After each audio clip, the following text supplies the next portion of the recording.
Bismillahirrahmanirrahim. Assalamualaikum warahmatullahi wabarakatuh. Alhamdulillah, summa alhamdulillah kita dapat bersama lagi dalam episod yang ke-76 Follow Me Dr. Har, dan alhamdulillah kita sebenarnya telah membincangkan dalam bulan ini tajuk kepimpinan rahmah dan Dr. Har juga mungkin nak ucapkan terima kasih kepada semua para pendengar ataupun pelayar yang telah bersama daripada awal lagi, iaitu episod yang pertama tu pada bulan Julai 2021, dan alhamdulillah selepas lebih kurang 18 bulan, maknanya setahun setengah Follow Me Dr. Har sampai kepada penghujungnya lah Jadi kita insyaAllah akan minggu depan ada satu lagi 27 hari bulan, dan itu adalah episod yang ke-37 dan juga penutup lah untuk Follow Me Dr. Har.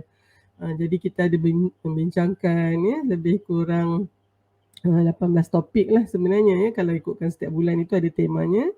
Dan pada minggu ni dalam episod yang ke-76 ni kita menyentuh tentang bagaimana nak melatih kepimpinan rahmah itu. Sebelum tu Dr. Har ucapkan berbanyak penghargaan, terima kasih juga kepada TV Ikram di atas kolaborasinya dengan Akademi Dr. Har, dan juga kepada pelayar yang setia bersama dengan mungkin melihat kepada tajuk-tajuk ni yang relevan itu Jadi ini adalah merupakan satu bentuk pengisian dalam talian, maknanya dia macam ikut kelas tu dia ada kelas yang pertama, kedua, ketiga dan keempat untuk setiap tema tu. Jadi hari ini kita cakap tentang bagaimana melatih kepimpinan rahmat. Elok juga Dr. Har just recap sikit kepimpinan rahmah itu adalah satu gaya kepimpinan yang memberi fokus kepada hubungan hubungan antara ketua ataupun pemimpin dengan pengikutnya dan juga dengan orang lain di luar organisasinya, tetapi ianya adalah menggunakan kedua-duanya, your head and your heart, begitu Jadi fokusnya itu adalah kepada bukan hanya simpati atau empathy. Kalau ingat mungkin boleh juga rujuk pada episod-episod yang lepas, ada beza antara simpati, empati dan yang kita sebutkan ni adalah satu lagi takut di atas daripada empathy, iaitu compassionate ataupun Dr. Har terjemahkan kepada rahmah Jadi bila seorang itu compassionate, maknanya dia ada bersifat rahmah, belas kasihan penuh kasih sayang itu, dia sebenarnya bukan hanya melihat sesuatu perkara itu pada tahap empati saja. Maknanya kalau kita tahu sekarang ni di hujung-hujung tahun ni ada bencana musim tengkujuh, jadi ada antara kita ni yang diuji Allah dengan banjir dan mungkin ada kerosakan. Kalau orang yang empati dia tengok tu dia tak rasa apa pun sebab dia kata dia tak kena pun, bukan masalah dia. Itu empati, tak ada langsung perasaan. Na'udzubillah lah Itu mungkin kita kira satu yang sangat malang kalau kita ni orang yang empatik tak ada langsung perasaan begitu. Tapi paling tidaknya kita akan simpati, kesian. Kesian itu adalah dari sudut fikiran kita kata orang ni kan mesti susah kan hidup di pusat pemindahan sementara, dan kemudian nanti balik rumah tu kesian, tu simpati. Tapi empati, kita akan selain daripada berfikir, dapat memikirkan masalah orang tu, kita juga ada perasaan nak share maknanya kita kata lah kalau kita lah dalam keadaan tu mestilah kita rasa di situ ada empati. So satu lagi perasaan yang sebenarnya lebih baik lagi, tetapi dia tak boleh berhenti di situ. Dia kena naik kepada compassionate sebab dua perasaan ni, simpati dan empati ni dia membebankan. Dia buatkan kita rasa drain dan kita pun tak tahu nak buat apa kan, kesian aja macam tu. Tapi bila kita sampai kepada compassionate atau rahmah ini, kita ada action apa yang termampu oleh kita lah. Jadi bila kita perlu ada dalam konteks compassionate ini, kita melakukan sesuatu bukan hanya kesian, bukan hanya simpati. Ini yang memberikan kita satu tujuan dari sudut merasakan memberi kebaktian, ya, ada gunanya kita, ya, sebagai manusia ini di atas muka bumi ini. Jadi bila kita nak compassionate ni, kita perlukan kepimpinan, ya, yang mempunyai ciri-ciri ini, supaya, ya, kita boleh memberikan tumpuan kepada hubungan, ya. Dr. Had dah sebutkan juga mengapa ianya penting. Kalau dibandingkan antara compassionate leadership dengan yang tak ada compassionate leadership, apa lawan dia? Non-compassionate ni maknanya, ya, kepimpinan yang tiada kasih sayang, ya, tidak ada simpati, tidak ada empati, tidak ada, ya, di situ rasa rahmah, ya, sangat hanya, ya, memikirkan tentang diri masing-masing, ya, tidak mempedulikan pun, ya, kalau misalnya seorang tu sedang diuji, sedang ditimpa kesakitan ke, ya, orang atas tak peduli langsung. Ini perbezaan antara, ya, kepimpinan rahmah dengan kepimpinan yang tidak rahmah itu. Dia dapati organisasi, ya, manusia ini, ya, sangat berkembang dan akan lebih dari sudut produktivitinya, dari sudut lamanya seseorang itu di dalam organisasi, semuanya itu lebih kepada compassionate leadership, ya. Jadi kita nampak ini sangat penting, dan hari ini kita bincangkan tentang bagaimana kita nak menjadi, ya, pemimpin yang rahmah ini. Dan, ya, saya sebutkan kepengikutan itu juga sebahagian daripada kepimpinan. Bagaimana juga kita menjadi pengikut yang rahmah, ya. Jadi sifatnya sama saja, ya, untuk kita menjadi, ya, pemimpin. Apabila kita memimpin dengan rahmah, dan juga apabila kita mengikut juga kita menjadi pengikut yang rahmah, ya. Yang ada orang kata tolak ansurnya, yang ada kesian belasnya, yang memberikan pertimbangan kepada semua aspek, ya. Dr. Had juga nak ingatkan bahawa ciri-ciri kepimpinan rahmah ni bukan hanya maknanya kesian aja, ya. Maka dengan itu kita orang di bawah kita semua kata tak apa, bos kita baik, kan, kita buat apa saja, ya. Tak. Ya, kepimpinan rahmah ni salah satu ciri dia adalah dia akan memimpin dari hadapan, dan dia tidak akan teragak-agak untuk memberikan, ya, satu tindakan tegas, ya, kalau misalnya sesiapa saja dalam organisasi itu sebenarnya menyusahkan orang lain. Itu maknanya tahap compassionate dia tu tidak menghalang dia daripada, ya, memberikan, melakukan satu tindakan yang tegas kerana kepentingan orang lain juga, ya. Jadi janganlah pula kita ingat bila ada kepimpinan rahmah ni bos kita baik, kita boleh pijak-pijak kepala dia. Yang itu adalah satu kepimpinan yang lemah sebenarnya, ya. Sedangkan kepimpinan rahmah adalah satu kepimpinan yang kuat, yang kukuh, yang mampu membawa organisasi, ya, kepada tahap yang lebih tinggi. Dan tentu sekali kalau kita tengok contoh teladannya adalah Rasulullah SAW dan para sahabat baginda. Ya, jadi kepimpinan yang Rasulullah SAW tunjukkan adalah satu, ya, contoh sejati, role model yang perlu kita ambil untuk ya, memimpin kita, bagaimana kita nak menjadi pemimpin dan juga pengikut yang rahmah. Baik, ya, jadi kita pada slot kali ini, episod kali ini kita bincangkan yang paling pertama sekali, ya, sebab kita nak memimpin secara rahmah itu, kita mesti kenal dulu, ya, siapakah contoh teladan tadi tu, ya. Maka Rasulullah SAW yang dididik oleh Allah Subhanahu Wa Taala, ya, melalui, ya, perutusan wahyu, dan juga, ya, segala tindak tanduk Rasulullah itu berada di bawah pimpinan Allah Subhanahu Wa Taala. Maka kalau kita nak memimpin secara rahmah ini, sebenarnya kita nak meniru cara kepimpinan Allah dan juga kepimpinan Rasulullah SAW. Kita nak ingatkan juga, ya, kalau kita tengokkan dalam surah Al-Furqan ayat 63 hingga akhir tu, ya, adalah tentang ibadur rahman. Ya, yang tu kalau kita tengok rujukan Dr. adalah, ya, apa yang ditulis oleh Dr. Yusuf Al-Qaradawi tentang 12 ciri-ciri, ya, ibadur rahman itu. Mana pula tadi Dr. ada letak dah, tapi tak apa nanti, ya. Dan daripada 12 ciri itu kita tengok, ya, dari ciri yang pertamanya adalah, ya, mereka yang berjalan di atas muka bumi ini dengan, ya, tidak menyombongkan diri, ya, dan juga apabila disapa oleh orang yang jahil, ya, qalu salama, maka dia tidak tidak orang kata berbalas-balas herdikan cacian makian, ya, apabila ditegur oleh mereka yang jahil begitu. Jadi sifat-sifat inilah, ya, kalau kita katakan kita adalah hamba yang mahu digelar sebagai ibadur rahman, sebagai hamba Allah yang bersifat rahman ini, maka itu ciri-ciri yang wajib, ya, untuk mereka yang mahu mempunyai ciri kepimpinan rahmah juga, ya. Jadi itu antara ciri-cirinya. kalau kita lihat juga ya dalam konteks ini, sebelum kita boleh rahmah kepada orang lain, kita mesti rahmah dulu kepada diri kita sendiri ya. Manusia ni memanglah ya, khususnya kalau kita menjadi seorang yang mungkin ya daripada kecil itu sudah dikira sebagai high achiever ya. Kita ini memang selalu kalau kat sekolah kelas nombor 1, lepas tu nanti kalau apa-apa kepimpinan kita lah yang ke depan ya.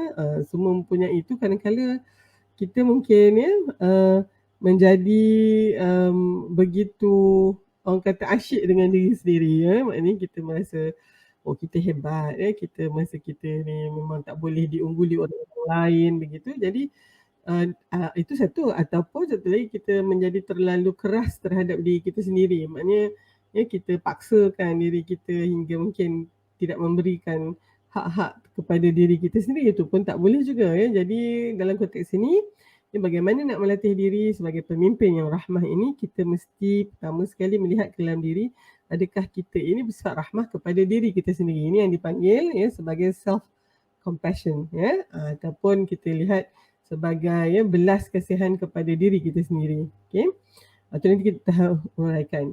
Jangan lupa bahawa antara ya 4 elemen penting di dalam kepimpinan rahmah adalah seorang itu ya dia bersedia untuk sentiasa bersiap siaga ya, maknanya dia attending, apa-apa tu dia akan ada di situ. Ya. Macam baru ni kita ada tragedi Batang Kali tu ya, apabila itu berlaku ya, kita dapati pemimpin kita ya fokus kepada masalah tu. Dan ini juga dengan banjir ni juga ya, pemimpin-pemimpin yang mempunyai ya kepimpinan rahmat ini semestinya meletakkan itu sebagai satu priority. So itu yang elemen pertama, attending ya. Kedua, dia mesti understanding ya. Ni maknanya dia boleh faham lah. Kalau dia tak faham, dia tanya ya, dia belajar tentang sesuatu perkara itu supaya dia betul-betul memahaminya. Yang ketiga adalah empathizing. Tadi ya, dia boleh meletakkan dirinya di dalam ya keadaan tersebut. Okay. Dan disebabkan dia compassionate, dia ada yang keempat iaitu helping. Dia ada action dia pula. Jadi untuk ni, sebelum kita pergi kepada orang lain, kita juga mungkin kena juga ya mempunyai compassion terhadap diri kita sendiri. Adakah ini bermaksud kita ni mementingkan diri sendiri? Bukan ya. Maknanya kita memahami bahawa kita ini adalah manusia biasa ya. Jadi kalau dalam konteks ini kita tengok Dr. Har buat satu rujukan tentang apakah ya ciri-ciri yang ada lebih kurang 7 lah ya, bila kita nak membangunkan ya rahmah kepada diri sendiri itu. Ingat ya, rahmah pada diri sendiri ni sebenarnya selepas kita setelah buat refleksi diri, tahu kekuatan kelemahan kita, kita menerima kita seadanya, maka dengan itu datanglah ya self respect ya, kita menghormati diri kita sendiri, menyayangi diri kita sendiri sangat penting. Dan inilah ya self compassion ini, kita bersifat rahmah kepada diri kita sendiri. Maka dengan itu ya kita mempunyai satu kaedah untuk membangunkan kesejahteraan diri kita sendiri dan juga resilience ya. Maknanya kita tidaklah menjadi pemimpin yang ya terlalu fokus kepada ya orang lain hingga kan kebajikan kita sendiri terabai. Tak boleh begitu ya.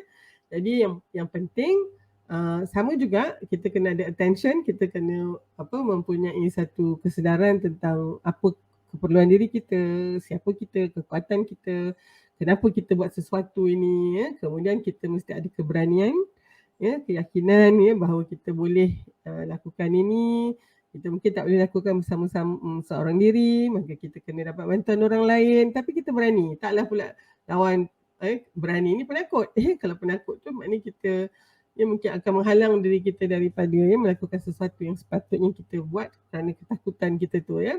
Yang ketiga sangat penting, ini empati lah ya, dia mempunyai keupayaan untuk lebih hanya daripada kesian ya, dia betul-betul merasai ya, seterusnya ya. Yang keempat adalah integriti. Dia mempunyai ya satu keupayaan untuk memegang kata-katanya ya, janjinya, amanah yang diikutkan atas diri dia tu dia akan laksanakan. Yang seterusnya kelima adalah respect. Dia menghormati dirinya sendiri ya, maknanya bila kita menghormati diri kita, kita pun tidak akan membenarkan diri kita ini dipijak-pijak ya. Tapi ya tidak juga ya dengan membiarkan diri kita ya mendominasi orang lain dan tidak menghormati orang lain pula ya. Jadi So di sini adalah self respect yang membawa kita kepada satu tindak balas yang bertimbal balik, maknanya kita menghormati orang lain dan tentu sekali orang juga menghormati kita, kita menghormati diri kita juga seterusnya yang keenam adalah keupayaan untuk berlaku adil fairness ni sangat penting. Maknanya kita kena adil terhadap diri kita sendiri kita tidaklah begitu judgemental kadang kita ni taklah judgemental dengan orang tapi dengan diri kita sendiri kita kritik-kritik diri kita tidak berlaku adil lah terhadap diri kita sendiri, yang itu satu yang menggambarkan seorang itu tidak mempunyai sifat rahmah kepada dirinya sendiri. Dan yang paling penting semua ini akan membawa kepada sifat tawaduk ataupun humility. Tawaduk itu adalah kerendahan hati dan sini sangat penting tawaduk bukannya maknanya kita rendah diri kerana terpaksa kerana kedudukan kita orang miskin, kita orang di bawah maka dengan itu kita terpaksalah menghinakan diri kita ni yang itu dipanggil humiliation lah in a way sampai kepada tahap kita tak boleh nak buat apalah sebab kita memang ni, tetapi kita tidak juga lawan kepada tu adalah sifat sombong, bongkak meninggi diri gitu tetapi humility adalah betul-betul keseimbangan di tengah-tengah itu di mana kita menghormati diri kita tetapi kita tidak juga merasakan diri kita ni lebih baik daripada orang lain. Kita melatih diri kita. Manusia secara umumnya kita tidak ada humility kita sama ada jadi sombong bongkak kerana kita berpangkat kita mempunyai kedudukan ataupun bila kita tidak berada dalam keadaan tu kita rasa hina, kita rasa terlalu lemah begitu Jadi humility ini adalah apabila kita merendahkan diri kita kepada Allah SWT kerana kita tahu semua yang kita ada datang daripadanya dan dengan itu juga dia terjelma dari sudut kerendahan hati kita dengan orang lain. Orang tidak merasa kita ni jauh lebih tinggi. Itu sangat penting bila kita mengatakan diri kita bersifat rahmah dengan diri kita sendiri Jadi ini ciri-ciri yang sangat penting yang perlu ada untuk sesiapa yang mahu melaksanakan kepimpinan rahmah. Dia kena bermula dengan dirinya sendiri. Jadi mari kita buat muhasabah sikit. Mungkinkah agaknya kita ni belum berapa lagi menunjukkan satu kepimpinan model yang rahmah ini kerana kita sendiri tidak rahmah kepada diri kita sendiri. Seterusnya Dr. Han mungkin nak berikan beberapa langkah tentang bagaimana nak membuat implementasi kepimpinan rahmah ini. Sekali lagi Dr. Han nak ingatkan bahawa ini bukannya satu kepimpinan yang lemah. Kadang mungkin dia orang kata kalau kita macam tu kita bagi sangat muka kat orang bawah kita, dekat pekerja-pekerja warga organisasi kita, nanti dia orang tak hormat kita. Dalam konteks itu Dr. Han mungkin nak kena sedikit dalam konteks tawaduk atau humility ni kebetulan Dr. Han ada beritahu jihad tentang tawaduk ni kepada usrah group Dr. Han. Jadi kalau kita lihat tawaduk ni adalah satu yang sangat istimewa ibadah ataupun akhlak yang sangat penting, luar biasa impak dia kerana ada hadis yang Rasulullah mengatakan bahawa Allah telah mewahyukan kepada Rasulullah itu supaya kita ini mempunyai kerendahan hati hingga kita tidak menyombongkan diri atas orang lain dan tidak berlaku zalim. Jadi sebenarnya bila kita sombong sangat mudah nak berlaku zalim, dan bila kita takabur bongkak dari sudut kepimpinan, kita menjadi pemimpin, kita tak dengar cakap orang lain dan seterusnya, maka sangat mudah kita menzalimi orang lain. Dan Sayyidatina Aisyah radhiyallahu anha pernah berpesan kata bahawa kita kita ini ditegur bahawa kita ini banyak meninggalkan, mengabaikan satu akhlak yang sangat penting iaitu tawaduk. Jadi tawaduk ni kita kena ingat, apabila kita ada tawaduk ini kita hanya merendah kepada Allah sahaja, tetapi dengan manusia lain kita ada izzah, kita ada di situ ada kekuatan keyakinan diri, tetapi dianya tidak disebabkan kita merendah kepada Allah itu dia menjadi satu caveat, dia menjadi satu halangan untuk kita pergi pula menjadi seorang yang angkuh, sombong, bongkak ibarat syaitan laknatullah tu. Dan caranya kalau kita lihat antara sifat yang sering dikaitkan dengan tawaduk adalah sifat memberi maaf dan meminta maaf. Jadi oleh sebab itu bila kita tengok dari sudut ciptaan pertama manusia pertama iaitu Nabi Adam AS dan juga Ibu Hawa, selepas adanya pelanggaran perintah Allah itu mereka diajak untuk bertaubat. Ya, dan itu adalah satu keupayaan yang menunjukkan bahawa kita mempunyai tawaduk, kita mempunyai kerendahan hati, ya. Sedangkan syaitan laknatullah, dia melakukan pelanggaran tapi dia tidak mahu untuk meminta ampun ataupun dia mengakui kesilapannya, malahan dia sentiasa terus merasakan, ya, khalaqtani min nar wa khalaqtahu min tin, ya, ana khairu minhu, ya, saya lebih baik daripada dia. Jadi itulah, ya, dalam kepimpinan rahmah ini kita tidak akan mampu menjadi seorang pemimpin rahmah selagi mana kita tidak sampai kepada tahap tawaduk itu. Ya, jadi dalam konteks ini Dr. Har mungkin, ya, bagaimana cara untuk menjadi pemimpin rahmah ini, kita kena juga melihat bagaimana cara, ya, Imam Ghazali menyarankan untuk kita mempunyai sifat tawaduk tu. Dia kena train, ya, sebab tawaduk ni dia tak naturally, ya, by default ada dalam diri kita, ya. Dan dalam peribahasa Melayu, ya, simpulan bahasa yang sangat kerap kita dengar adalah ikutlah resmi padi, ya, lagi tunduk lagi berisi.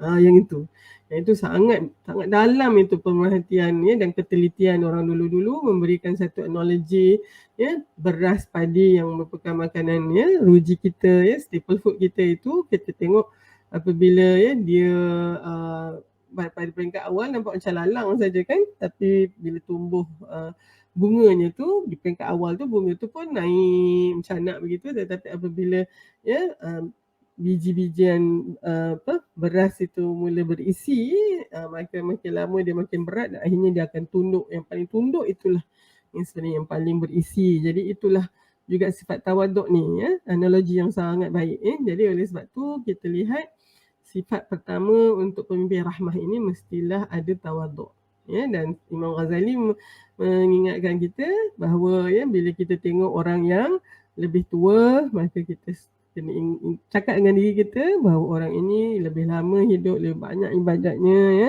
lebih banyak amal kebaktian dia daripada saya, maka dia lebih baik dari saya. Jumpa pula orang muda, kita akan kata dia ni masih muda, ya, masih setahun jagung, ya, dosanya sangat sikit lagi dibandingkan saya ni yang dah lama ni, ya, banyak dosa, banyak kesilapan, maka orang muda ini lebih baik dari saya. Kalau dia katalah berjumpa pula dengan seorang alim, ya, dia akan berkata orang alim ni, ya, tingginya, ya, dia punya ilmu, ya, sedangkan saya ni kan tak sampai mana pun, maka dia akan sentiasa merasakan dirinya itu, ya, orang yang alim tu jauh lebih baik dari dia, kan. Apabila dia jumpa pula seorang yang membuat dosa dan maksiat, dia pula akan kata dia ni buat dosa maksiat tu kerana kebodohannya, kejahilan dia. Sedangkan aku buat dosa tu, ya, sedangkan aku tahu, ya, bukan kerana aku jahil, maka tentu sekali kalau dari sudut perkiraan perhitungan, ya, aku ni di depan Allah adalah lebih berat lagi. So jadi ini antara cara bagi untuk kita melihat, ya, sentiasa merasakan bahawa diri kita ini, ya, tidaklah lebih baik daripada orang lain, ya.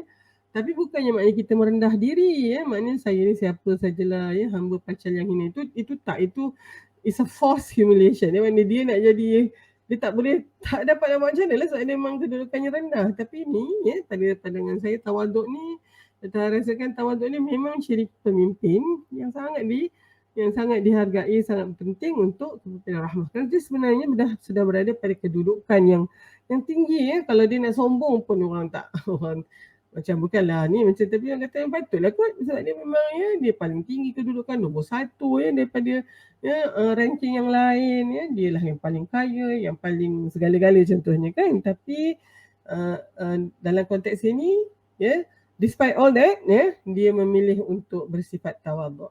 Itu sebabnya, ya, Imam Hasan Al-Basri dia kata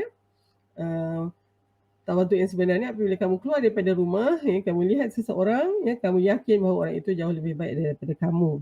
Ya, yang itu dia. Dan tak silap Dr. Har, ya, Abdullah Ibn Mubarak, ya, dia kata puncak tawaduk tu adalah apabila kita ini, ya, duduk bersama dengan mereka yang dari sudut harta yang jauh lebih rendah dari kita, tapi orang itu tidak merasa pun, ya, tidak terasa pun yang kita sebenarnya jauh lebih kaya dari dia. malahan dia rasa kita sama je dengan dia. So itulah sebabnya salah satu ciri untuk kepimpinan yang rahmah ini, sifat tawaduknya itu menjaga kepimpinan ni tidak kekok langsung untuk duduk dengan orang-orang miskin. Dan ini salah satu ciri yang Rasulullah SAW sering tunjukkan kat kita kan.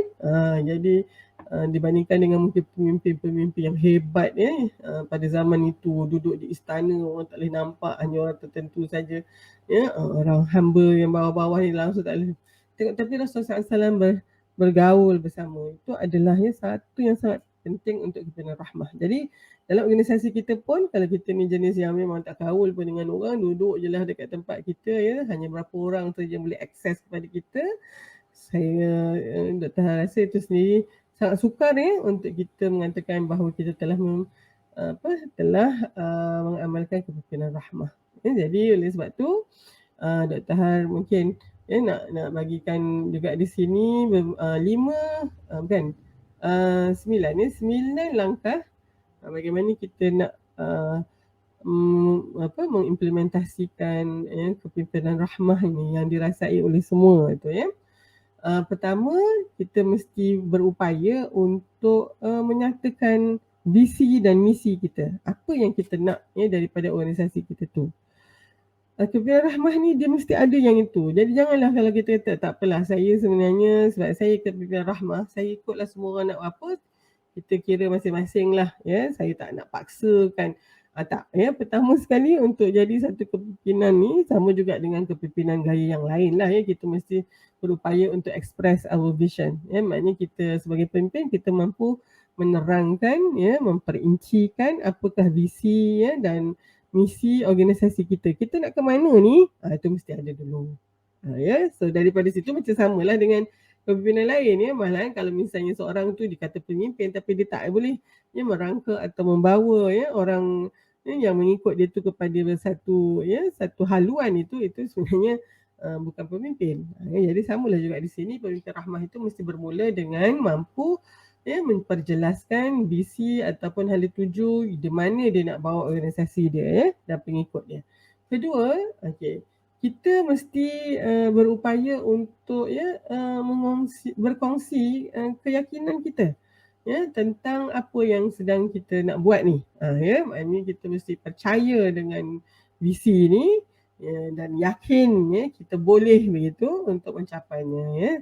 Dan ini kena dikongsikan ke bawah. Maknanya kenapa ni jadi visi kita dan kenapa saya berani mengatakan inilah visi kita yang boleh kita capai dalam 5 tahun. Kerana saya yakin apa dia tu. Saya yakin 1, 2, 3, 4, 5 tu dan seterusnya itu mesti kita kongsikan bersama dengan mereka yang mengikut kita ataupun orang yang di bawah tanggungan kita ni sebagai pemimpin. Itu step yang kedua. Yang ketiga, ini macam biasa juga kita mesti mampu berkomunikasi dengan setiap ahli di dalam kumpulan kita tu. Jadi mungkin kalau organisasi yang kecil yang memang kita kena kenal setiap orang, kita boleh berkomunikasi, kita tahu bagaimana nak memperjelaskan apa yang kita harapkan. Kita guna segala kaedah komunikasi yang ada hingga kan tidak ada seorang pun daripada orang dalam organisasi kita yang mungkin tercicir begitu. Kalau misalnya organisasi yang lebih besar, maka kita pun kena tahu bagaimana kaedah dan caranya untuk menyampaikan hasrat kita tu dan berkomunikasi. Dan dalam konteks komunikasi dia bukan satu hala dia juga untuk kepimpinan rahmah ni kita juga membuka seluas-luasnya untuk ahli kita pula berkomunikasi dengan kita. Kalau tak dia jadi macam satu hala, itu memang non-compassionate dia macam dia saja yang betul, dia saja apa yang dia nak saja, tetapi dia tidak mendengar pula daripada orang lain. So komunikasi is more about listening rather than just talking kan. Jadi di sini kita lihat bezanya antara pemimpin yang rahmah itu dengan yang tidak rahmah itu dari sudut komunikasi dua halanya tu. Ada yang mungkin nak dengar saja dulu kemudian baru dia mengkomunikasikan atau menyampaikan apa yang dia nak ataupun berlaku secara serentak. Jadi apapun komunikasi ini adalah langkah yang ketiga. Maknanya kalau kita ada miscommunication ataupun ada masalah komunikasi jam, maknanya kita sendiri hasrat kita tak sampai ke bawah, orang yang kita pimpin pun tak dapat nak menyuarakan pandangan mereka kepada kita. So memang taklah kepimpinan rahmah itu tidak akan tertegak di situ. Ya, sebab kita akan mungkin merasakan ada komunikasi seterhala saja, ada satu pihak saja yang bercakap, yang lain kena dengar je, dan walaupun ada ketidakpuasan hati ataupun ada cadangan-cadangan balas ke, semuanya tak sampai. So sangat penting. Yang keempat, yang di sini kita nampak seorang pemimpin yang rahmah ini memberikan tumpuan untuk memahami keperluan keperluan ahli-ahlinya.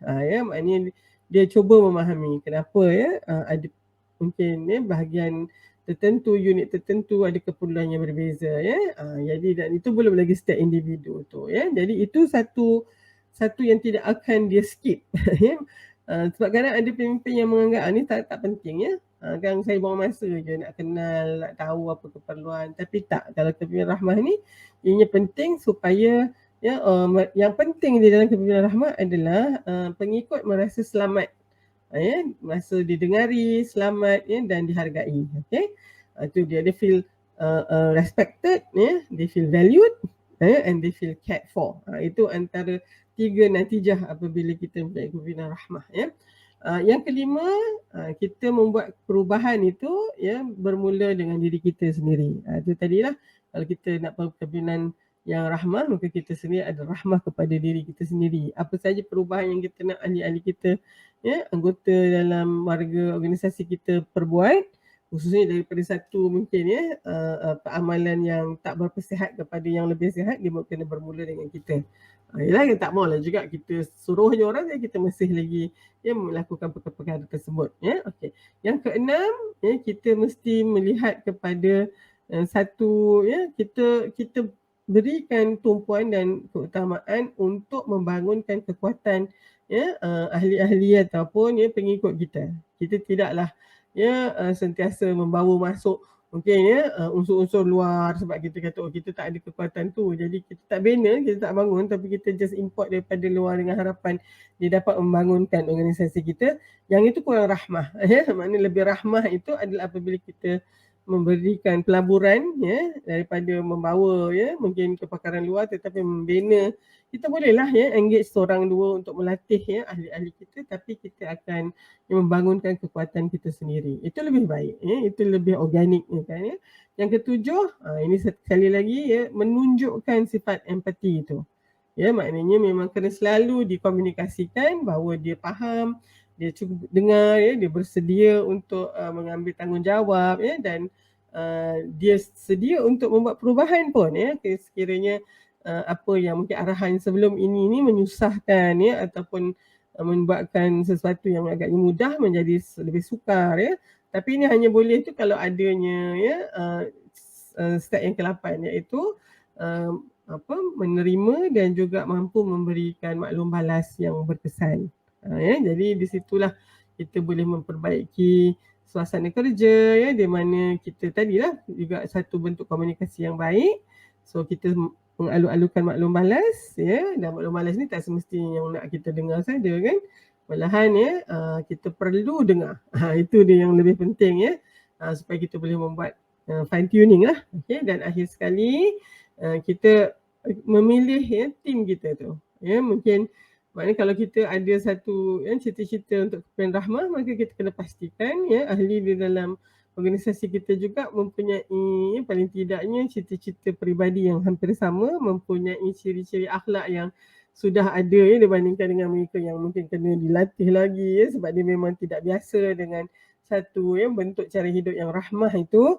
Mungkin kita kena memilih mereka yang memang sudah sedia ada di dalam DNA dia ataupun di dalam kebiasaan dia tu, ciri-ciri yang tadilah penuh kasih sayang, lebih suka mendengar, mempunyai empati dibandingkan dengan yang tidak. Jadi Dr. rasa di situ Dr. rangkumkan ada lebih kurang 9 kaedah yang semuanya bukanlah sesuatu yang baru, tapi yang Dr. nak pesankan bahawa kita sememangnya perlu menjadi seorang yang rahmah dulu sebelum kita boleh memastikan kepimpinan kita juga termasuk di dalam gaya kepimpinan rahmah ini, yang mana memberi fokus kepada hubungan kemanusiaan ini. Dan kalau dari sudut kajian menunjukkan kepimpinan rahmah ini lebih produktif lebih berdaya saing kerana setiap seorang di dalam organisasi itu merasa 3 perkara. Mereka rasa dihargai, valued. Ini adalah natijah daripada kepimpinan rahmah dia punya pengikut akan merasa pertama dihargai, valued, kedua respected, dihormati, dan yang ketiga mereka merasa kebajikan mereka terpelihara, they are cared for. Dan inilah apa yang manusia perlukan dan insya-Allah dengan itu apa saja organisasi kita baik kecil ataupun besar, termasuk organisasi rumah tangga kita ataupun keluarga kita baik yang nukleus atau yang meluas itu, kalau ada kepimpinan rahmah maka setiap ahli di dalam kepimpinan kita itu akan merasa mempunyai motivasi yang tinggi untuk memberi sumbangan. InsyaAllah kita Tuhan doakan kita semua dapat menggunakan kata sentiasa memperbaiki diri kita dan menuju kepada kepimpinan yang mempunyai ciri-ciri belas kasihan, rahmah, yang fokus kepada hubungan semata-mata kerana kita mahu menjadi ibadur rahman, menjadi hamba-hamba Allah yang mempunyai sifat-sifat ar-Rahman ini. Baik, itu saja dulu. Terima kasih di atas perhatian yang diberikan. InsyaAllah kita jumpa pada minggu hadapan dengan seorang tetamu. Tuhan nak tanyakan kepada tetamu kita ni, apakah sebenarnya yang pada dia, apakah makna kepimpinan rahmah itu. Dan kita lihat sebab Dr. Har rasa agak teruja dengan tetamu kita ni kerana dia telah banyak sebagai dari sudut kepimpinan itu memulakan perkara-perkara yang berasaskan kepada aspek empathy dan juga compassionate ni. Mudah-mudahan. So itu saja dulu. Segala yang baik itu datangnya daripada Allah Subhanahu Wa Taala. Kalau ada kekurangan, kelemahan itu datangnya daripada Dr. Har sendiri. Terima kasih sekali lagi di atas perhatian yang diberikan selama ni. Wabillahi taufiq wal hidayah. Assalamualaikum warahmatullahi wabarakatuh.